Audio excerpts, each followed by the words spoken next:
Welcome to the Olive Grove podcast. Yeah. We've got some fascinating excerpts you sent us Oh, yeah. about Isaiah chapter 14 from the My Christian Space website. Okay, cool. And we're really excited to kind of dive in. Yeah, This chapter unpacks some major themes, wouldn't you say? absolutely. Yeah, for sure. It touches on God's promise of peace, the origin of evil, Mm. and even gives us a glimpse into the spiritual realm. It's a lot to cover, but so rich with meaning. Yeah, right. And just to kind of like give everyone some context, Yeah. Isaiah 14 focuses on God's faithfulness to his covenants, Mm-hmm. his judgment against wickedness, and his incredible plan for restoration. It's like a mini Bible in itself. That's a great way to put it. Really? Yeah, and it's worth noting that the excerpts you sent use the complete Jewish Bible translation, or CJB. Yeah. It translates directly from Hebrew, which can give us some fresh insight. So if you're following along, keep that in mind. Okay, so let's jump right in. The excerpts start with Isaiah 14.1 to 2, and it's all about God showing mercy and restoring Israel to their land. Right. But here's the thing. Okay. Gentiles are going to be joining them, Mm-hmm. attaching themselves to the house of Jacob. Yeah. This isn't just some back to the homeland story, is it? It's so much bigger than that. Yeah. It foreshadows a future time of unity and peace where God's blessings extend to everyone who follows him, both Jew and Gentile. Right. Imagine a world where those historical divisions are completely healed. Whoa. Now, that's a hopeful thought. Yeah. But then the tone kind of shifts a bit in verses 3 through 8. Yes. Yeah. We encounter the fall of Babylon, but it's not talking about the ancient Babylonian Empire. It's Right. referring to a future king of Babylon who represents oppression and will ultimately be defeated. Right. The My Christian Space Study connects this to Yeshua's return and the end of all oppression, Oh, wow. a key theme in end times prophecy. Okay, that makes sense. Yeah. So this king is more like a symbol of everything that opposes God. Right. But even in the midst of this battle, there's a sense of peace, right? Yes. I mean, verses 7 and 8 paint this incredible picture of even the trees rejoicing at the victory. It's a powerful image of profound peace and rest. Imagine a world where even nature feels the relief of evil's defeat. It emphasizes that God's plan for restoration covers the whole creation, not just people, but everything.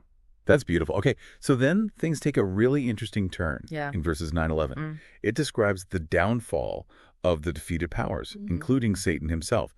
And this part really blew my mind. Yeah.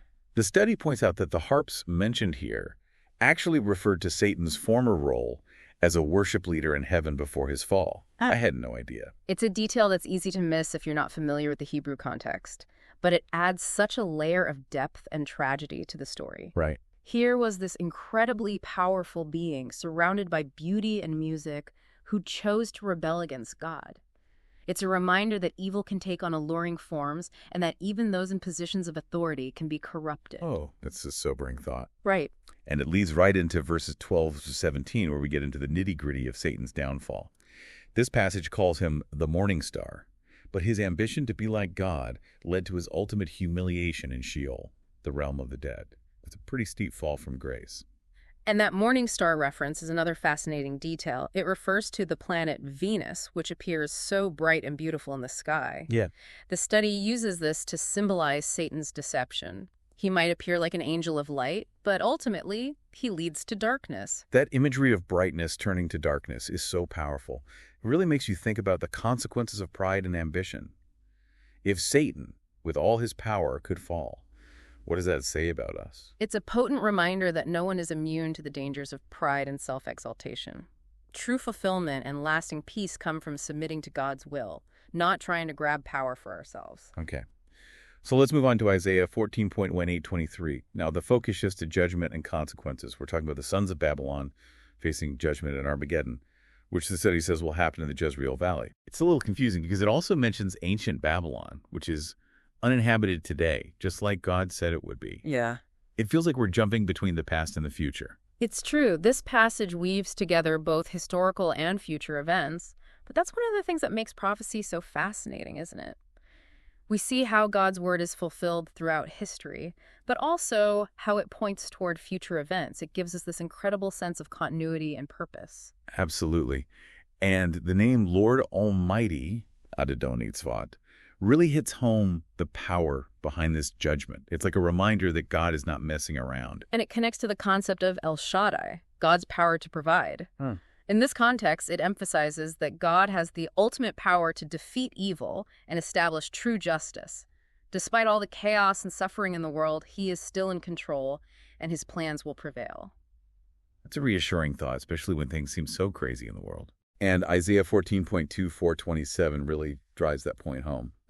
It basically says that God's plans are unstoppable, and no nation can stand against them. You almost want to say mic drop after reading that.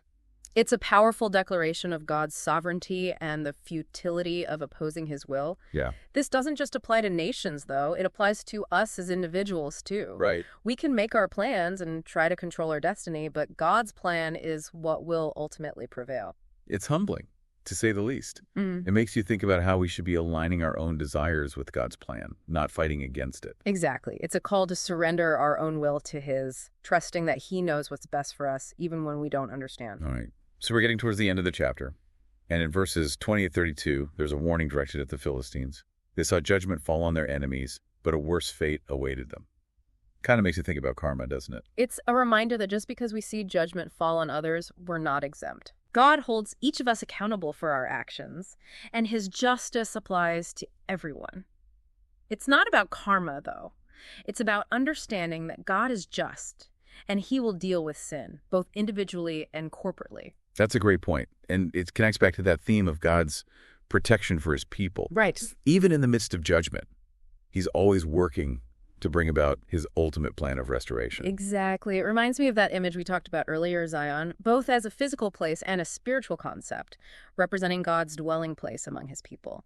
It's a place of safety, refuge, and ultimately of hope. It's amazing how all these themes are kind of woven together in Isaiah 14.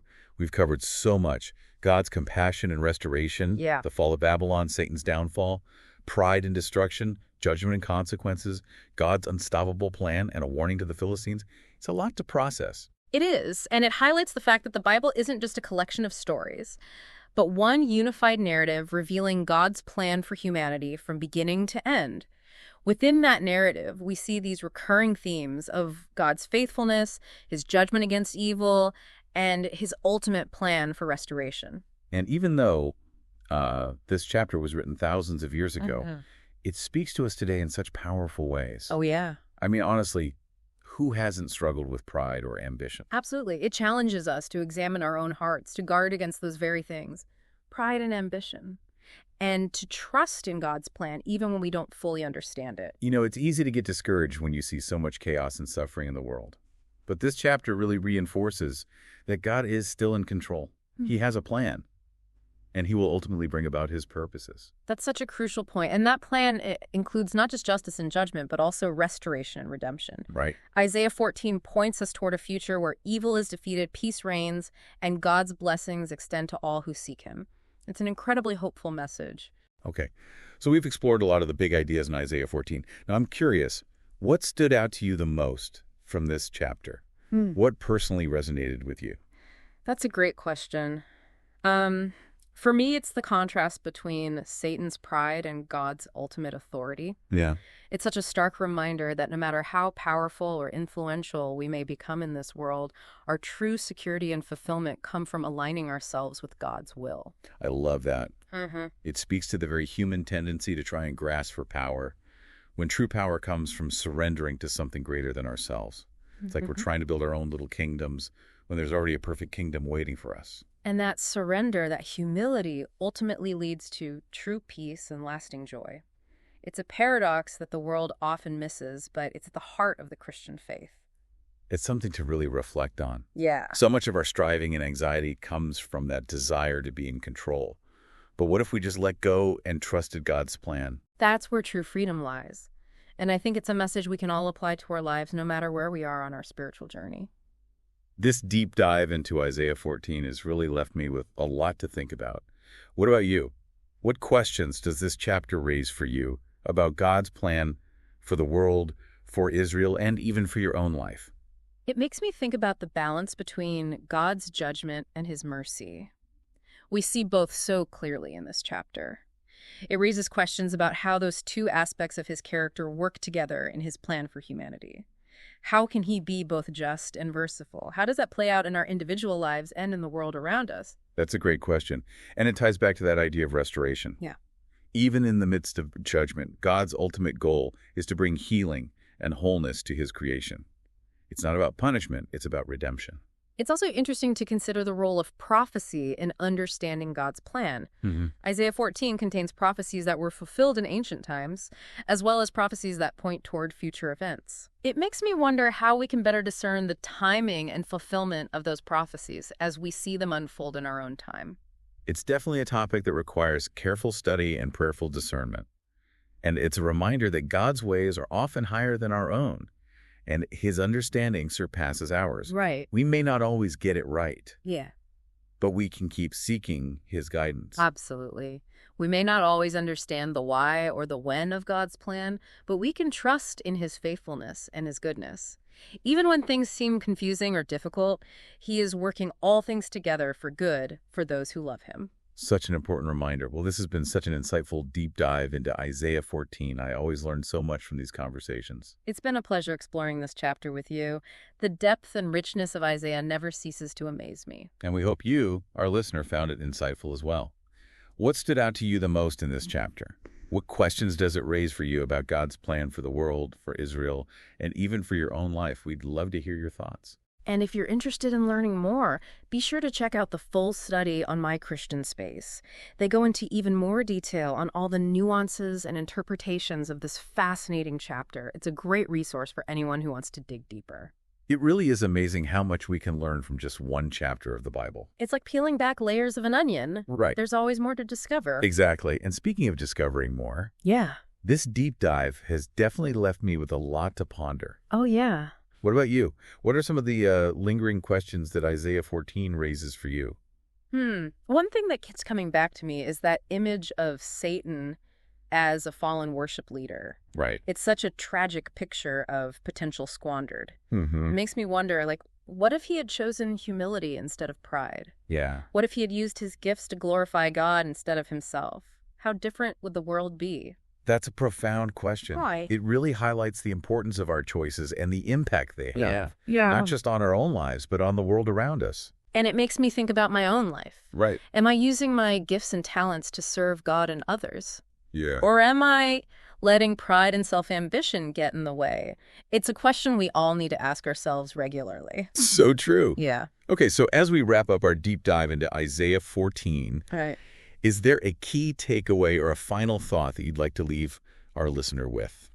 I think the most important message we can take from this chapter is that God is in control. Mm. Despite all the chaos and evil in the world, his plan is unfolding, and it will ultimately prevail. Right.